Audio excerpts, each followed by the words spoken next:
Hi, నా పేరు doctor Vijaya Madhuri, fertility consultant, 49 fertility centres, Banjara Hills. చాలామందికి ఐయుఐ అయిన తర్వాత మనం బెడ్ రెస్ట్ తీసుకోవాలా, ఇంకేమన్నా జాగ్రత్తలు తీసుకోవాలా, మనం ఏమైనా ఇంజెక్షన్స్ తీసుకోవాలా, ట్యాబ్లెట్స్ అని డౌట్స్ ఉంటాయి అన్నమాట. సో ఏంటి అంటే ఐయుఐ అంటే ఇంట్రాయూట్రైన్ ఇన్సెమినేషన్. ఏంటి అంటే ఎగ్ రిలీజ్ అయ్యే టైంకి మీ హస్బెండ్ స్పెర్మ్ ల్యాబ్లో ప్రాసెసింగ్ చేసి మీ గర్భసంచిలో వేయటాన్ని ఇంట్రాయూట్రైన్ ఇన్సెమినేషన్ అంటాం అన్నమాట. సో ఈ ప్రొసీజర్లో మనకి ఈ ప్రొసీజర్ అయిపోయిన తర్వాత ఒక 10-15 మినిట్స్ అలాగే పడుకొని ఉంటారు పేషెంట్. తర్వాత నార్మల్గా లేచి వాష్రూమ్కి వెళ్ళేసి వస్తారు.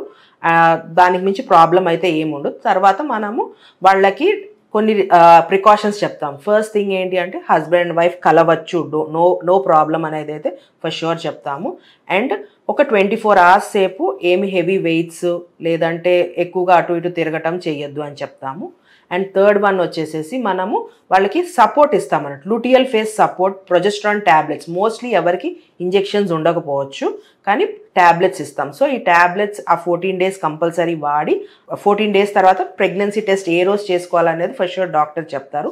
ఆ రోజు మీరు యూరిన్ ప్రెగ్నెన్సీ టెస్ట్ చేసుకోవచ్చు అనమాట. అండ్ మీరు ఈ ఐయుఐ అయిన తర్వాత మీ daily routine works for sure మీరు వెళ్ళిపోవచ్చు, మీ ఆఫీసెస్కి కానీ ఎక్కడికైనా. మీరేం బెడ్ రెస్ట్ తీసుకోవాల్సిన అవసరం లేదు. ఇంకా ఈ ఐయుఐ గురించి ఇంకా ఫర్దర్గా మీకు ఏమైనా డౌట్స్ ఉంటే, రెస్ట్ తీసుకోవాలి లేదంటే మెడికల్గా ఇంకేదైనా ప్రాబ్లం ఉంటే మీకు, and patient to patient varies కూడా. మోస్ట్లీ ఐయుఐకి బెడ్ రెస్ట్ అయితే చెప్పాం మేము, కానీ ఇంకా ఏదైనా ప్రాబ్లం ఉండుంటే పేషెంట్కి మనం చెప్తామన్నమాట.